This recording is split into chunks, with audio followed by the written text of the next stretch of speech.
Hi everyone, so in this video, I am going to show you how to do our credit status setup here in the back office interface. But before anything else, you have to log in into your back office, and the moment you log in, you are going to tap our sales module here, and at the very bottom part, you will see our credit status setup.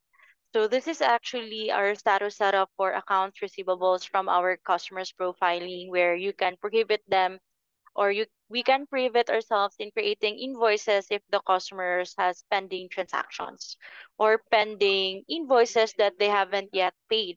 So I have three samples here. We have good history, no more order until payment received, which I will not create invoices anymore if the status is like that, and in liquidation, which is still no invoicing.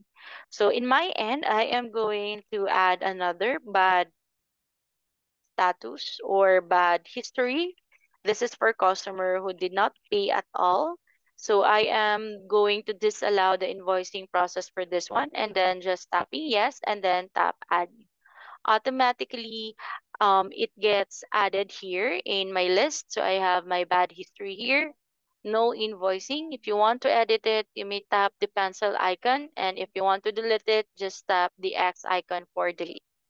So that is how we do our credit status setup here in the back office interface.